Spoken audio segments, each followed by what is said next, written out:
semua amal itu akan diikat dengan niatnya. Dengan niat itulah diberikan oleh Allah dua hal. Satu, berpahala atau tidak. Jadi investasi akhirat atau tidak. Yang kedua, kesungguhan kita untuk mencapai itu. Jadi bapak ibu ini punya pekerjaan nih, ya.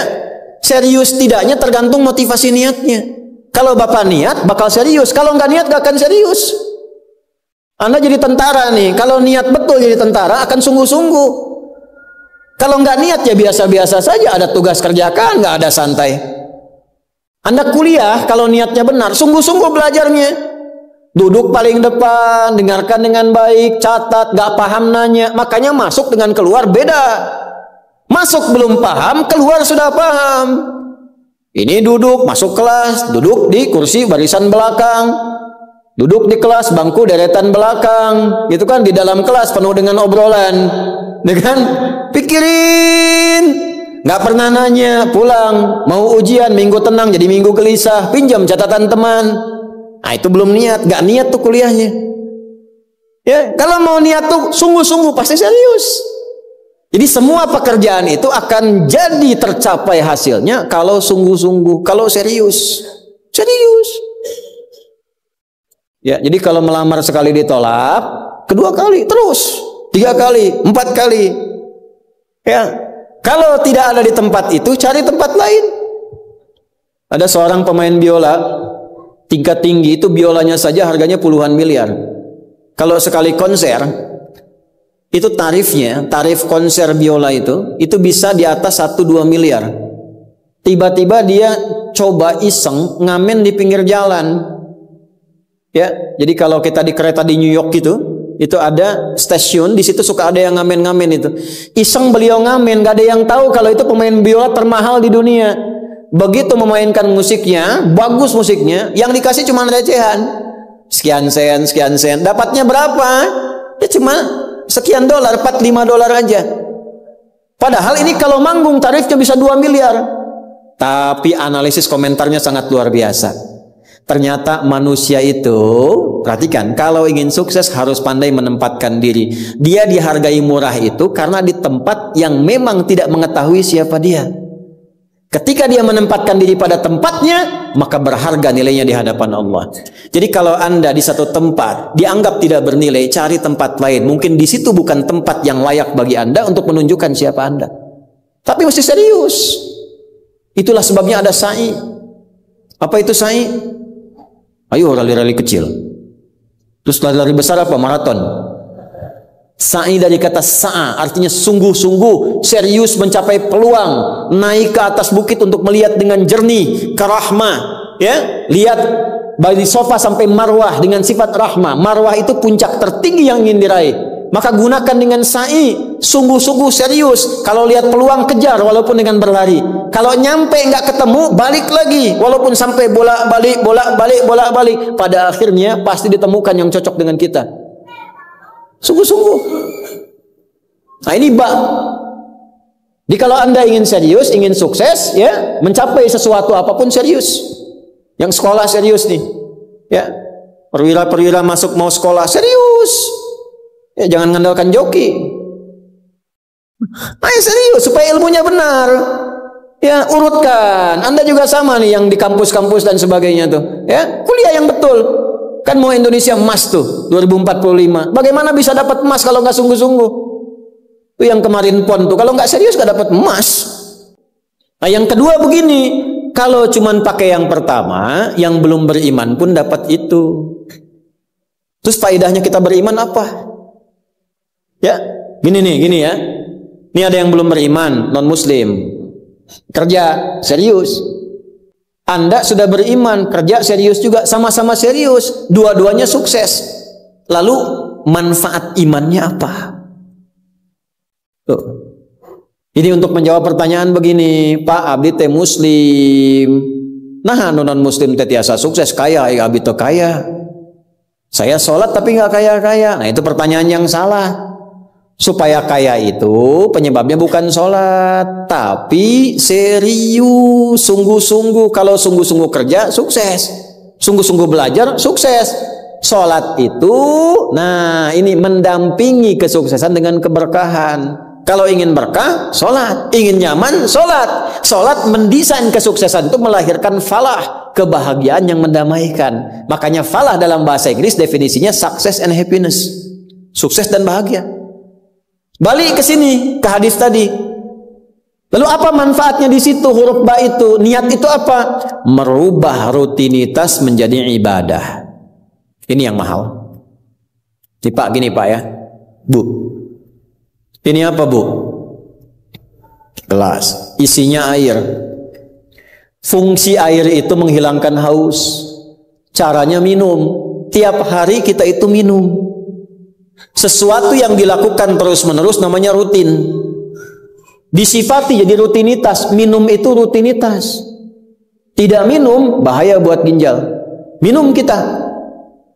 Tapi yang kedua begini, gimana caranya rutinitas itu jadi ibadah? Tuh, minum tapi jadi ibadah. Apa fungsinya ibadah? Supaya dapat bekal. Bekal buat apa? Bekal buat pindah. Pindah kemana? Pindah ke alam baru ketika meninggalkan dunia. Siapa yang akan hidup selamanya di dunia? Ayo angkat tangan. Gak ada. Orang terkuat di muka bumi Firaun. Jaringannya luas, tentaranya banyak, hartanya melimpah, supportnya tinggi. Tapi se-Firaun-Firaunnya tewas juga. Selesai. Nah, artinya apa? Kita akan meninggalkan ini karena kehidupannya sementara. Karena itu bagi orang yang sudah meninggalkan dunia, disebut, diumumkan telah meninggal dunia. Nah, kita punya iman kalau meninggal pindah kemana? Kan ditanya. Akal kita kan bertanya, ini pindah meninggal dunia, meninggalkan dunia pergi kemana? Kan belum pernah ada yang punya pengalaman ke situ balik lagi. Oh, abdi tadi kadinya wih doi, enggak ada. Ya, harus terjawab. Kalau tidak terjawab bingung kita ini. Harus terjawab. Yang bisa jawab itu siapa? Yang menciptakan kita. Tanggung jawab, harus memberikan keterangan. Karena itu kalau ada kitab suci menerangkan dengan sempurna, setelah di dunia ke sini keadaannya begini, bekalnya begini, dari situ ke sini prosesnya begini. Ini menunjukkan kitab suci itu benar dan sumbernya dari Sang Pencipta.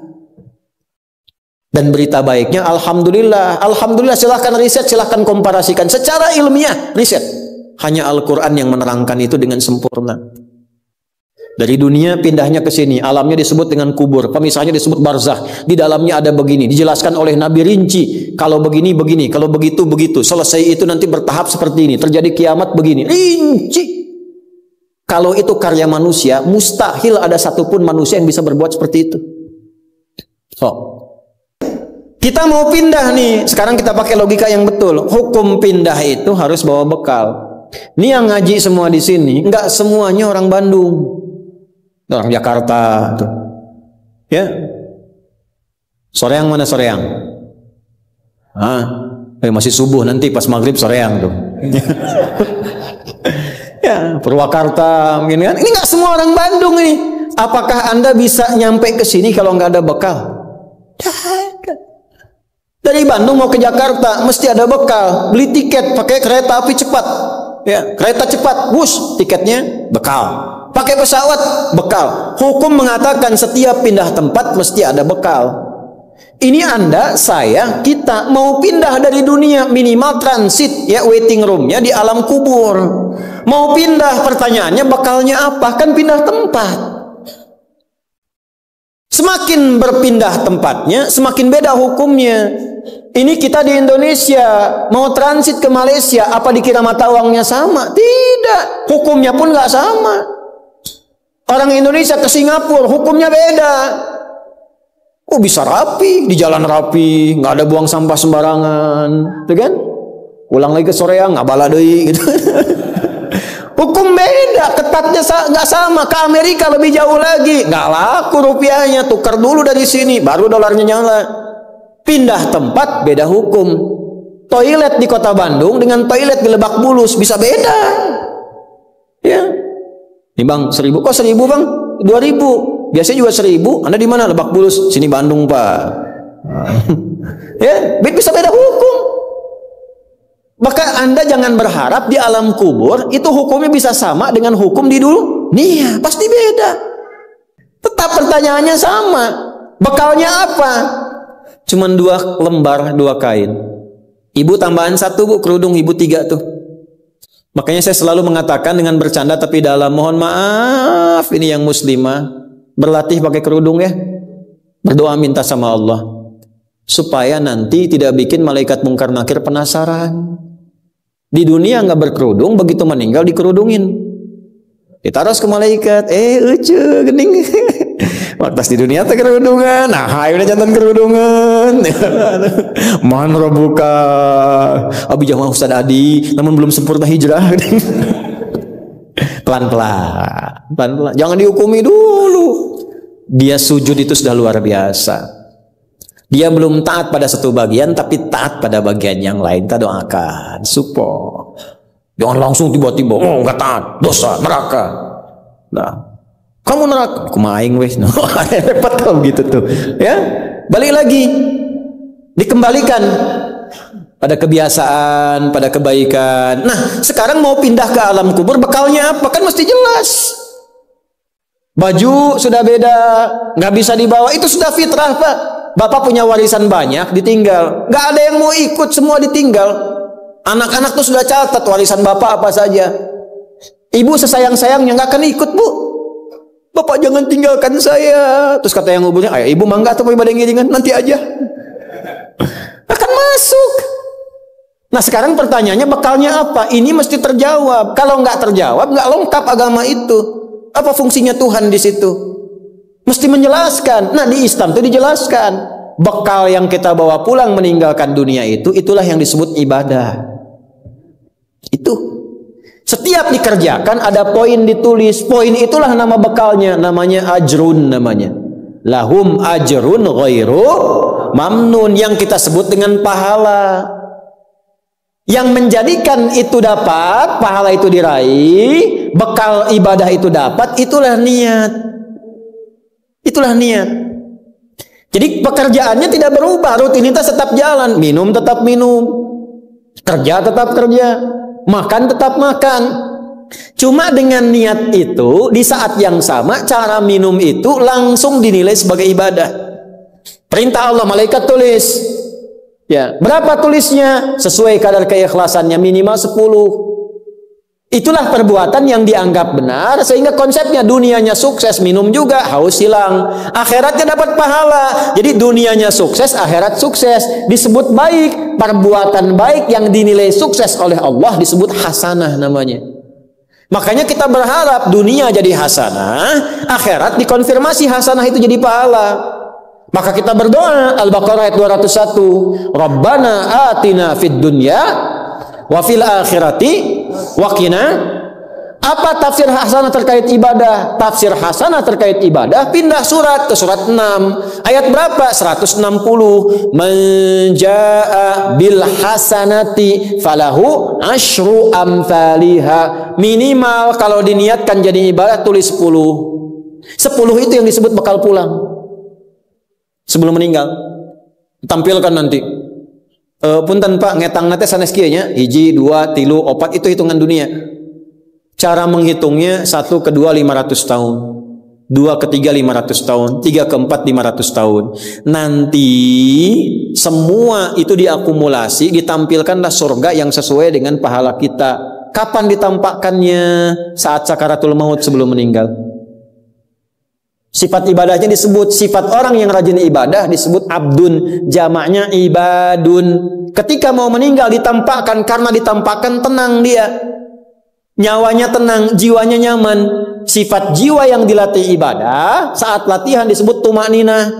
Ruku anjen, jangan dulu itidal sampai tumanina. Sujud jangan bangkit dulu sampai tumanina. Kebiasaan tumanina punya sifat namanya mutmainnah. Makanya saat akan meninggal disebut ibadahnya, disebut mutmainahnya. Di mana? Quran surah 89 ayat berapa? Ayat 27 sampai 30. Ya ayyatuhan nafsul mutmainnah irji'i ila rabbiki radiyatan mardiyah. Fadkhuli fi ibadi, disebut ibadnya. Wadkhuli jannati, ditampakkan surganya. Ini surganya anjeun teh ieu tina amalan-amalan yang telah dilakukan selama hidup.